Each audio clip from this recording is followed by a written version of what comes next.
ndo imwe reason yakaita kuti ndibve. Akandirova ndine mimba. Pechito akandirova akaita zvekundikika. Ndikamudza kuti wandikika. Ende chakatanga kuti andiro inye kuna ndakumbira kutengerwa mai. Pamiri pangu pekutanga ndanga ndisingajeyi. Aiwa tashinga. Ise murume andikwanisa kugara naye. Ndinokwanisa kunofira mberi. Anondiuraya.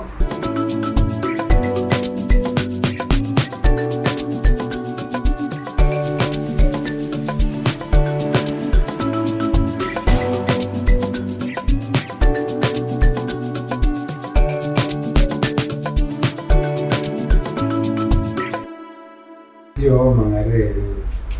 Wombusha wangu. Taurira ndari tinzwe nyaya yako yawamumbira mudhara. Ndinotenda mambo wangu. Nyaya yedu yakati rebei. Asi ndichangotanga nekwayakabva kuitira kuti dare rinzwe. Ndakaroorana nemudzimai wangu musi 26 February gore ra2022. Nguva iyoyo ndainge ndiri kuHarare kuchikoro kwandaidzidzira zvandaidzidza. So musi wekuroora chaiwo pakatanga kubuda mashoko akabva kushamwari yemudzimai achitaura kuti kuroorwa taroorwa zvedu asi kumba handifungi tikanogara. Ndobva abvunzwa nehanzvadzi dzangu. Saka uyu munhu akataura achingoti ari kutaura nyaya but haana kuziva kuti kumashure kwake kwanga kune hanzvadzi dzangu. Ndobva dzamubvunza mubvunzo wekuti ko imimi kana mamuchiziva kuti hamusvika kunonogara, ko mambotamireko mari yacho yeroora, ko madireko kuroorwa kwacho. Ndobva vazongotaurana zvavo ndobva zvapfuura. Takati fambe hapana mbopedza mwedzi inenge mitatu takaita sekuchinjana mashoko. Tachinjana mashoko pakabuda futi shoko iroro rekuti ndinogona kutaura nehama dzangu dzikudzosere mari yako yawakabvisa yeroora kana zvichinyanyonetsa.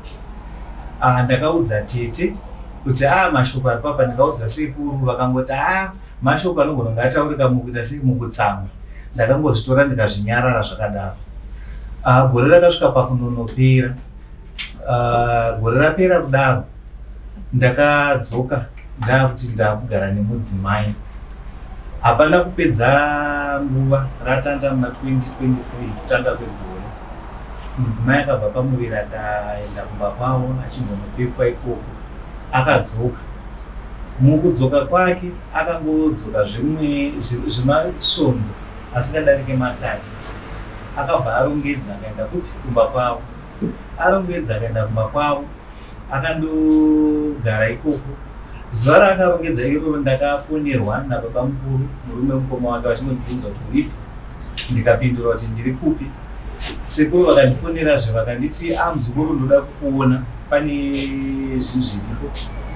Shuwa ndakasvika ndikasikuonana nasekuru. Sekuru vakazondibvunza kuti pane chiri kunetsa here. Ndikati ina hapana chandiri kuziva. Zvikanzi taona mudzimai wako arongedza achiuya kukumba. Tafunga kuti pamwe pane kunetsana kwamaita. Ndikati ini sekuru ina hapana zvandiri kuziva nekuti ndatobva kumba ndikatosiya umwe wangu aripo. Zvekuzorongedza handisi kuzviziva. Kushuwa sekuru vakatiraura kuti pana sekuru vake kana vasekuru vake. Sekuru hanzvadzi yamai vake. Saka zvadaro sekuru vakabudisa muromo wekuti muzukuru, iwe apa wapakanganisa. Iwe wanga wachidii kutanga waenda kuhama dzake wanonotaura nyaya iyi tani kuti ungorongedza woita sekoya kuno. Saka zvandakukumbira pamuzukuru chiita sechienda kumba kwako.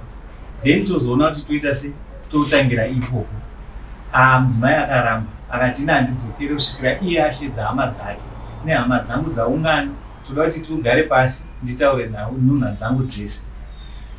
Zvakatorera ndofunga about mwedzi kuti hama dzese dziungane, munhu ataure nhunha dzake. Nhunha dzakataurwa but zhinji dzacho dzenhunha ndofunga dare rakabvumirana remhuri kuti nhaurwa dzanga dzichingokurukurwa hadzisi nhaurwa dzekuti dzingatoti munhu arongedza adzokere kumusha kwake. Inhaurwa dzekuti dzaingoda ngotauriranwa ipapo.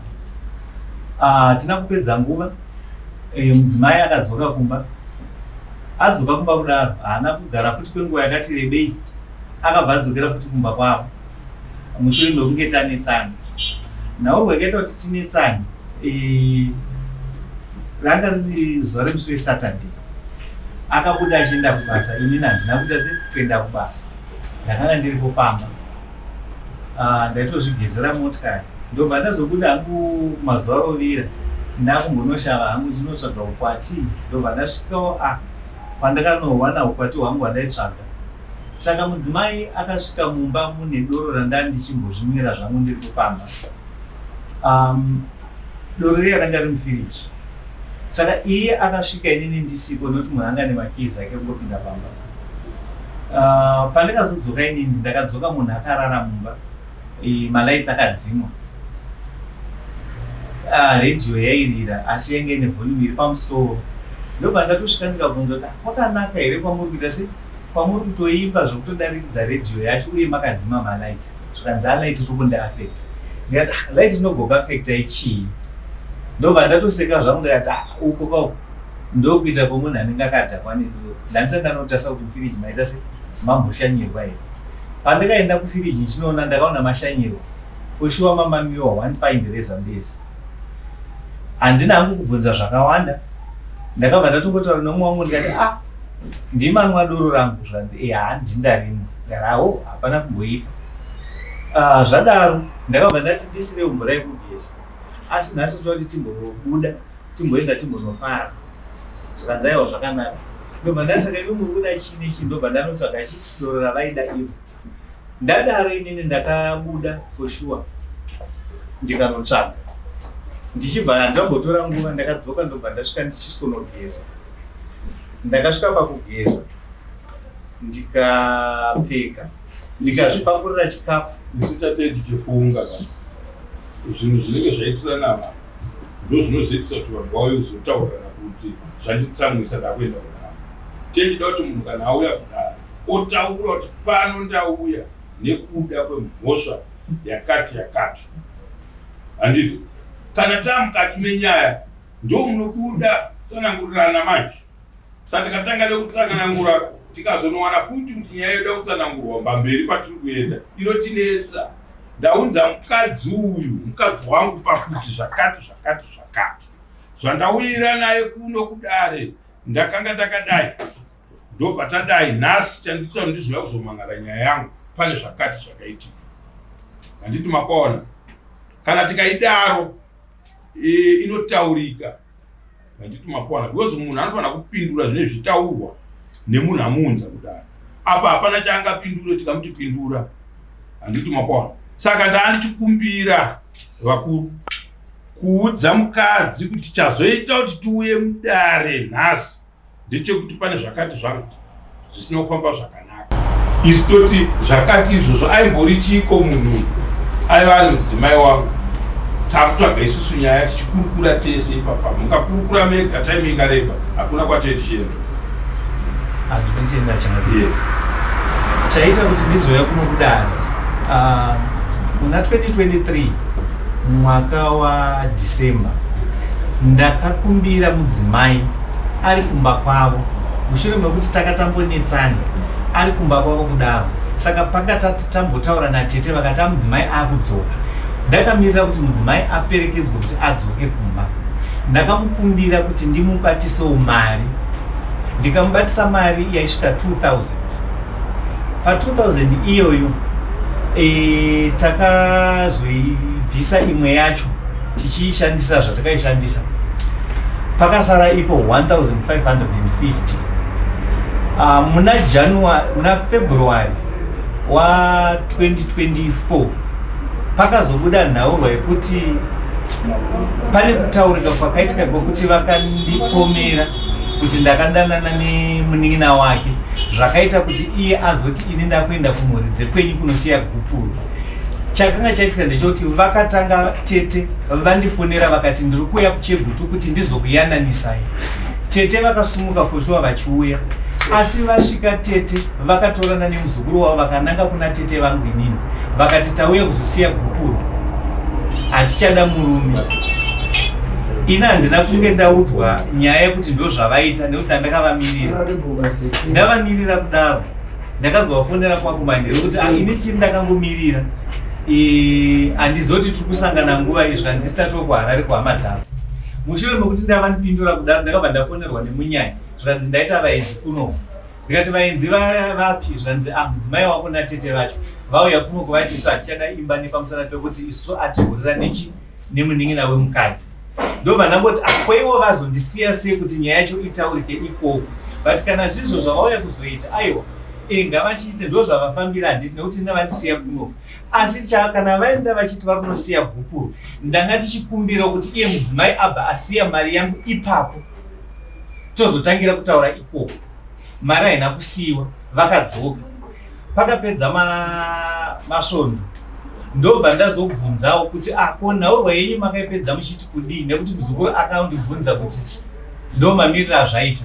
Ndikati ina handikwanisi kutambira Gupuro iri nepamusana pekuti nyaya yakaitwa zvisina kunyatsoti gedye, nekuti ini ndaifanirwa kupiwa divi rangu rekuti nditaurwewo nhau yangu ndionekwa kunzi inini for sure nyaya tiri kupomerwa ndizvozvo, uye nyaya yemari yakanga yatorwa ichi sezvo ivo vakanga vatora zvinhu zvavo zvese vaenda, indikavati chidzosewo zvangu, asi zvangu havana kuita se havana kudzosa.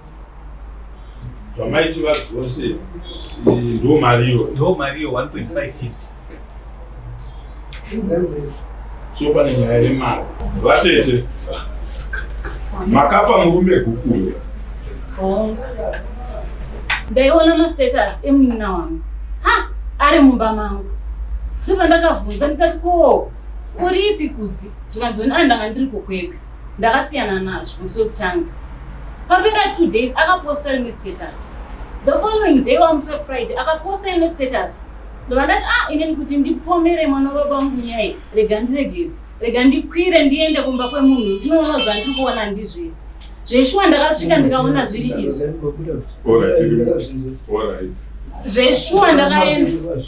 Zveshuwa ndakaenda ndikanoona zviri izvi, ndikamubvunza.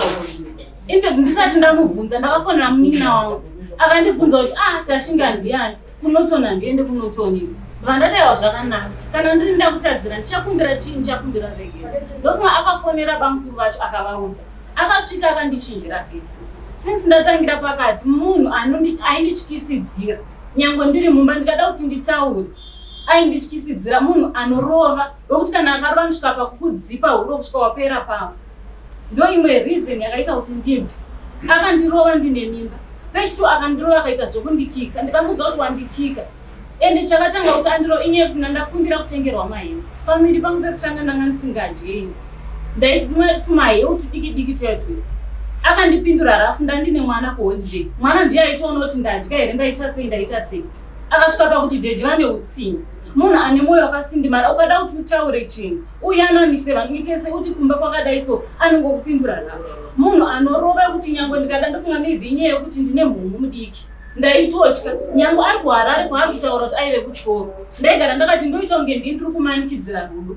Nyaya ari kutaura yekuti shamwari yangu akataura pamaroro. Hongu musikana akataura izvozvo, asi haana kutaura nemutoo waataura nawo. Shamwari yangu akataura achiti, akaramba achiita zvaari kuita, handifunga kuti tinowirirana naye. Uyu takunoroorana akamitisa mwana waMJ. Amisa mwana waMJ akaramba nhumbu. Aramba nhumbu ndikamuramba ndikati ndashinda zvemadhirama handidi.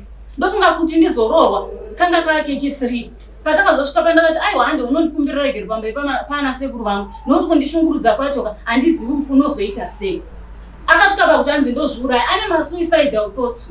Akada mumba anogona kuti ndikuda kuzviuraya nekuti handisi kuwirirana nehama dzangu, handisi kudii. Akasvika pakunditi zvoni ndofunga unotofungira kuti ini nditsikwe nemoti. Ndikati ndozvamunofungira, unoda kuti ndife. Akasiya mbondinyorera tsamba irimo mubepa umu yekuti don't worry about me, nokuti ndandamumhangarira kuna masisi vake ati ari kuda unozviuraya. Anogara achindichikidzira. Pese pano ndiromo musaka ndirova usiku ndikamhanya ndikazobatsirwa nababa vandaigara navo. Ndobva kauya apwanya foni kuitsemura nemaoko kundidzipa kurara ndiri pambedha kuti rabati. Anoita zvimwe zvinhu zvekuti haukwanise kugara naye. Akasvika pakundiendesa kun'anga uyu kwandanga ndisingade kuenda kun'anga. Ndikasvika pakuti handidi izvi, handidi, wataura nani, wandikumbira here, wandinyepera kuti tikunonamatirwa pekutanga ndanga ndakurambira. Vanhu vanga vakamuonera zvavanga vakamuonera, indoziva kuti pachiona kune chivanhu, but chivanhu hachiuye nenzira iyoyo. Mumba mishonga anogeza mishonga, anoita zvaanoita, ndaigara ndakamutsiura. Izvozvo isu tinogeza yakadarika yamunofunga. Mishonga ndezvekupa izvi, ndezvemusha mangu.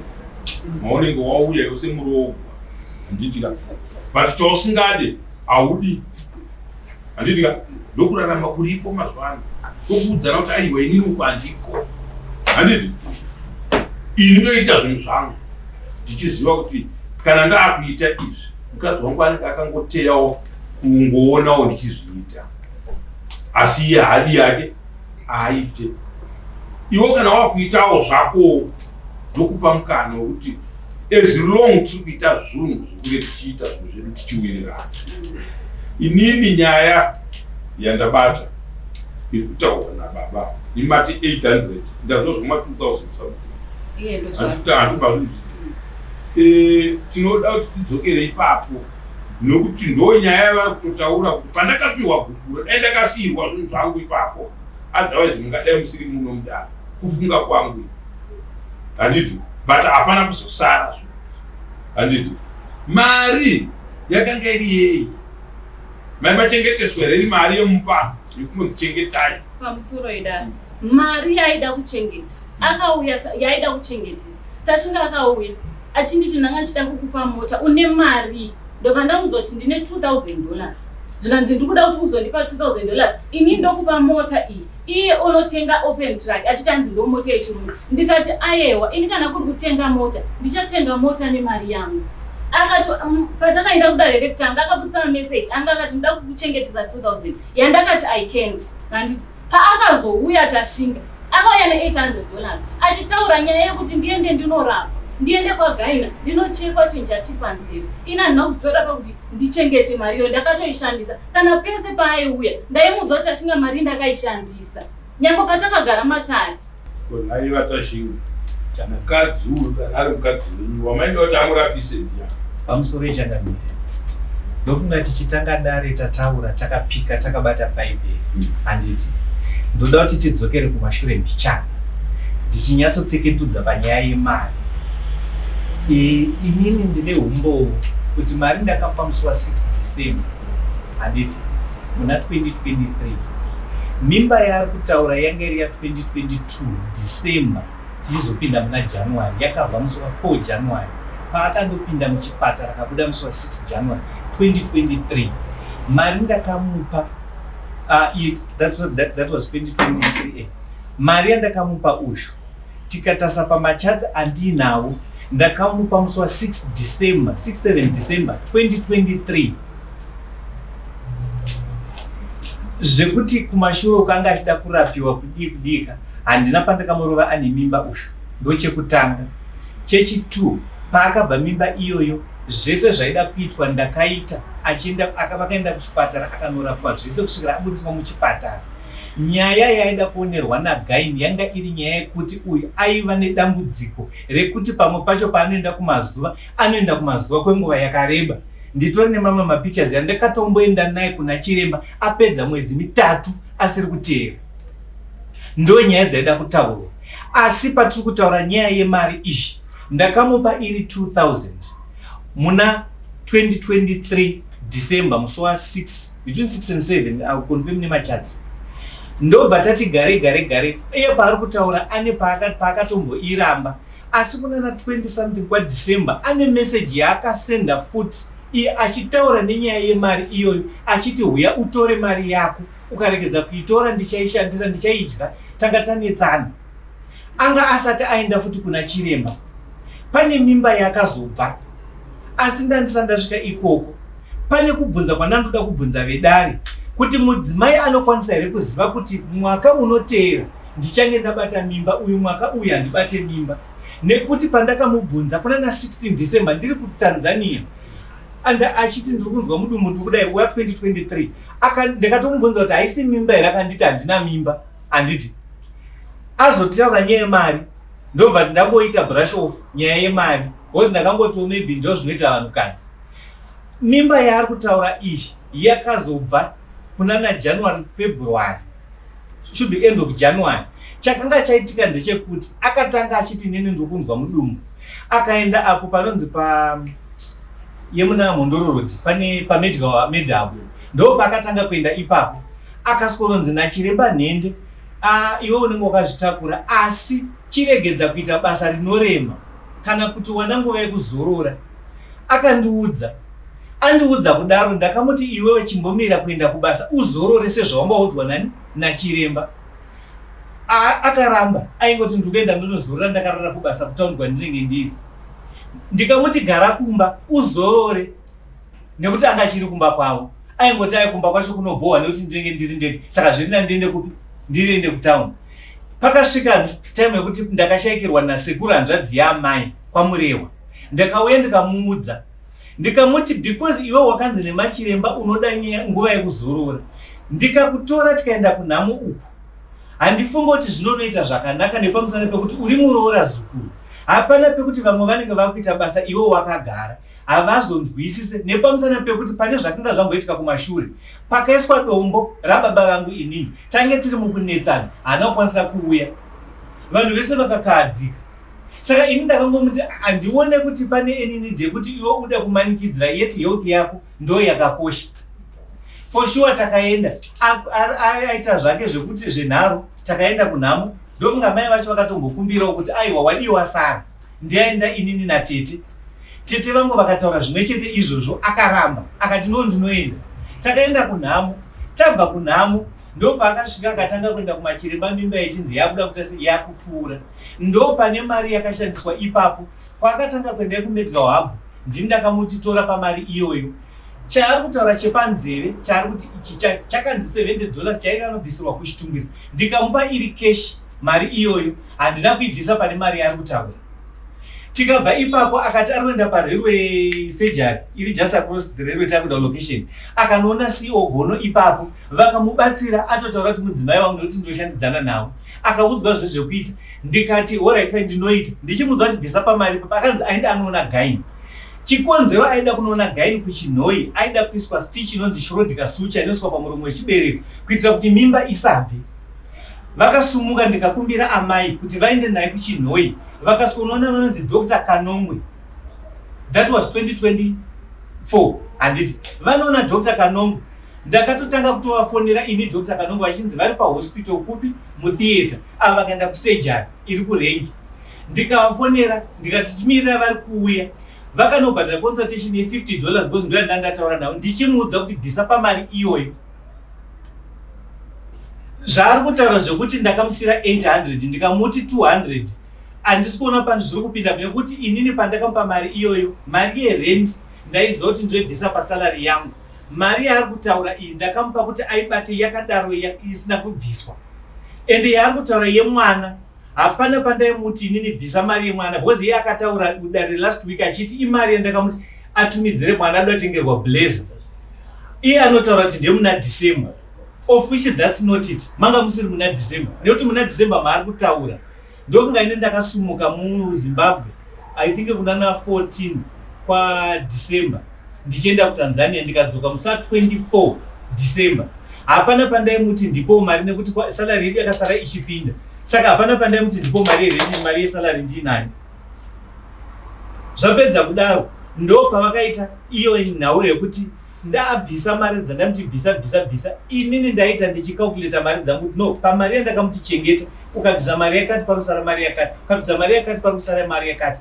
Dzimwe mari ndaita kuti puhwana nhindi dzevanhu vanenge vari muno muChegutu gozi pamba pacho ndaishandira kunotori.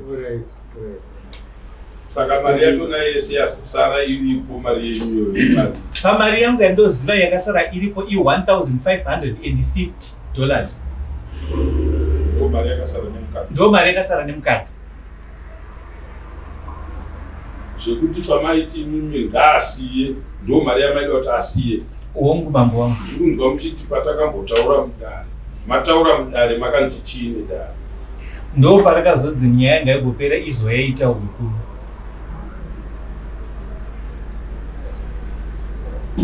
Kana baba samunenge makanyoresa kuti zabudira murume pachena. That's all.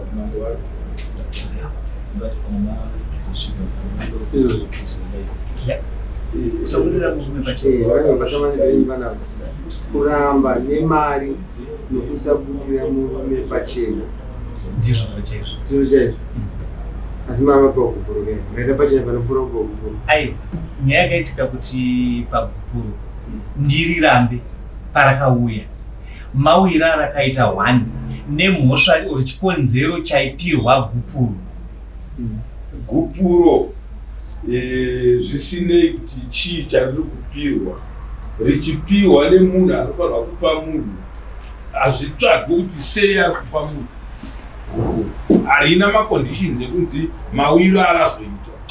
Kana ratobiswa rikabviswa, munhu anototaura kuti handisi kuda, handichada, itoke nokudivorce. Chinhu chekuratidza kuti zveshuwa zvandiri kutaura handichada, ndo zvaitaura mukadzi uyu Dhadhidhira. Zvekuti ane mari ane chii zvakazotaurika paapaya kuti kana wati gupuro wabvisa zvinhu zvangu ngazvisare ipapo, hazvaitadzisa gupuro kushata.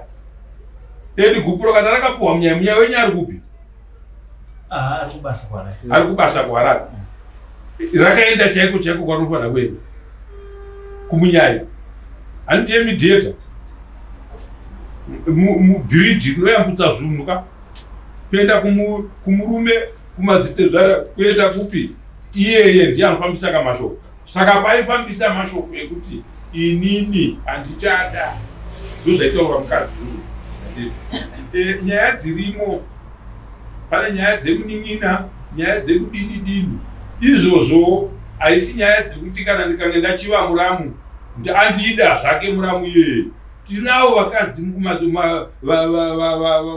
vakoma nevanin'ina mba 1 tinavo, haisi mhosva iyoyo. Yaitoda kubatsirwa kune mukadzi uyu kuti aiwa vatete, kana munin'ina iri nhamo yamuinayo yamunofunga kuti inhamo ndo yaari kuchiva munin'ina wenyuyo, musiye yawe azoiona. Ezvongwana muchikindiswa mese izvozvo muri vaviri, mwakakiwa kuseni, umwe mangwana kuseni, mwakarohwa manheru, umwe mangwana, kana kuriko kurarama kwamakanga muchiita. But rubetsero rwatiri kuda pano kubatsirana nderwekuti gupuro iri rabviswa rakazopamba sei naye vatete? Gupuro rabviswa ndakanopa muzukuru. Effect takatanga taenda kwatete. Tete vakati hapanofamba vemukwasha, handikwanisi kudii kuritambira. Ndobva taenda kumuzukuru anova iye munyaya. Tasvika takanopa muzukuru gupuro. Muzukuru ndiye aizoendesa chi gupuro. Akazofona achiti sekuru varamba gupuro. Vati ndikuda kutanga ndaziva kuti vana baba venyu vari kuzviziva here kuti maunza chi, maunza gupuro. Akati ari kuunza vanhu vekumba kwavo vagare padare, tigariswe dare. Kwakauya vanhu kumba, asi pavanhu vakauya kwakauya iye navatete vake nemuzukuru nevamwe varume 3 vasiri vataigarisana navo pamatare ese, vanoziva kurohwa kwandaita, vanoziva kubatwa kwandaita, vanoziva kukomblena kwese kwandaita nyango kwandaita. Akauya nevanhu vaakauya navo zvodarira wiro zvokusaga iwe kuti rakanaka ndiripinda sisvo zvakanaka. Ndobva nyaya yataurwa zvikanzi previous dare racho ranga ranzi tinokupai 3 days kuti mutaurirane. Kana mati hamuchado todi zvopfuurira mberi. Zvisinei pa 3 days ndakataura ndikati ina handisi kukwanisa. Ndobva kwazogarwa rimwe dare zvikanzi takupai dzimwe 3 days. Kana mati hamuchadi, kana maudza vana baba kuti ndozvamakuita, maudza chi muzukuru. Muzukuru gupuro ranga akabata oita sei, opfurikidza oendesa kuna sekuru vake. Rakazodzoka here mumaoko menyu? Harina kudzoka mumaoko mangu. After 3 days ndakatodza muzukuru abvunza kuti ambuya makazodii. Ndikati muzukuru handisi kudzokera kumashure, nyaya yangu ndiyoyo, handichakwanisi. So nyaya yekurambana haisiri yokutungamira mberi. zvizwe zvibvuma kuramba wakarambwa yemari yamupinda manje. Ndikuona kuti mbamu muchapinda basa panapa desamu chaipo bhajeti nyaya ndakazomupa $2 akazoenda kwaari kwamazai zvinoitika mudzimba dzekina zvipedze itsvasva darikagarira izvozvo rechivanhu redu haridi chikriminality mukati. Vanhu panoramba navanhu ndopaunozonzi akazenga akazodai akadai, but isusu chatoda kuti taure pano nhasi vatete kutsamwa munogona kunge makanga makatsamwa mukadini. Hamuna here pamakazombofunga kuti matimba yangu hangu regedzai ndipinde muimba yangu tidzokere mumba mangu.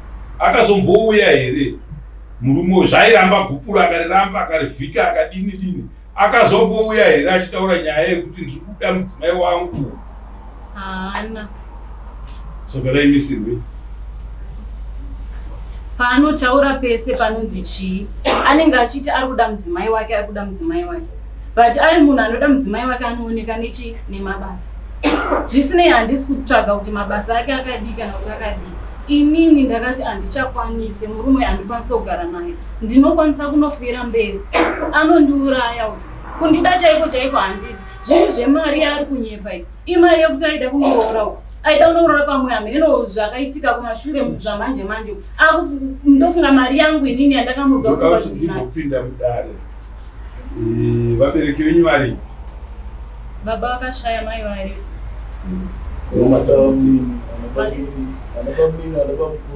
Vana bamukuru varipo, bamukuru varipo. Vari kupi? Pazvimbo. Handisi kunzwa zvakanaka, vari pazvimbo. Ko mai vari? Mai varipo. Mai muripi?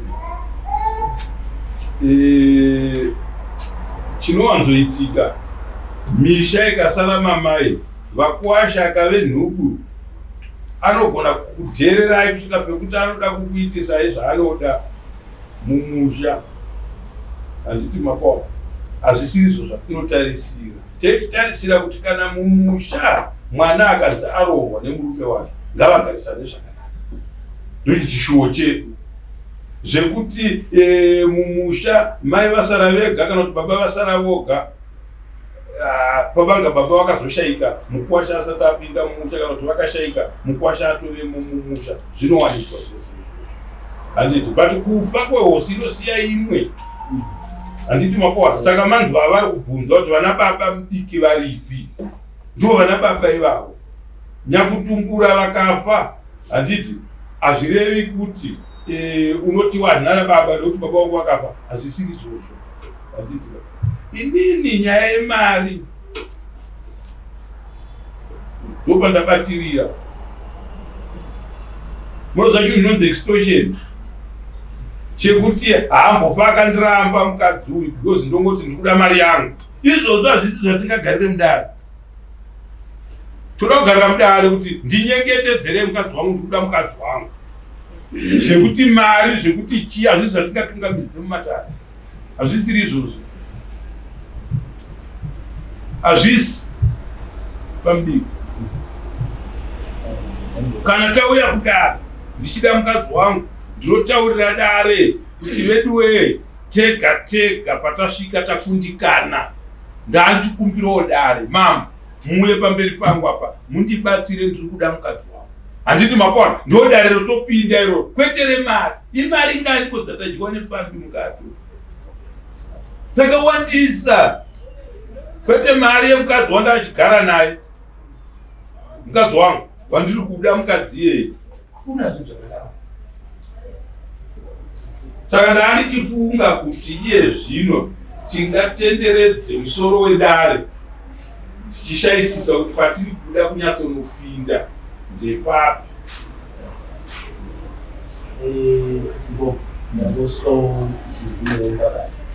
Last week sitaura nevanhu patakasiya nyaya yekuti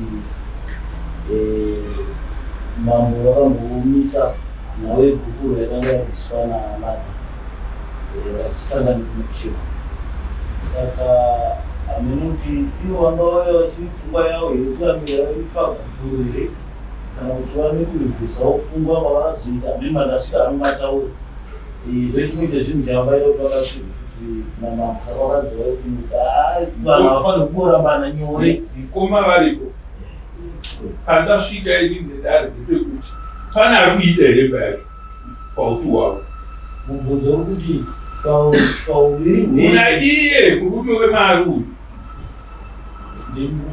kozi mukadzi ake toro ndoda ibva anoidii ipaka naine maronda, anoidii ipaka naine maronda. Nyaya iripo ndeyekuti iye murume uyu tofanira kuti ticheme naye, tiri kudivi rimwe chete naye, atitaurira ndiye kuti ari kuda here mukadzi kana kuti ari kuda mari yake chete. Asi pavapedzisira kutaura terete avakamira kutaura kuti mudzina wamwe kuti yes munyerera ungaita vapedzisira nyaya kuti ini zvakazouya muno mudare zvemari tingataura zvechii zvino zvatakatadzana tingataura asi njai ndiri kuda ndikuda chii mukadzi wako handini wazvaona ndiri kuda dare kuti mundibatsire hakuna mambo wangapinza kuti imba dzevanhu ngadziparara hakuna saka kana mambo vakanga vasvika ipapo vari pano handiti ngavauye mambo vatibatsire then ava kana zvichiita vomboita 2 minutes vachifunga vatete mombobuda mukwasha wombobuda todzoka after 5 minutes motiudza mambo vanenge vauye vobva vaisa mutongo panyaya yedu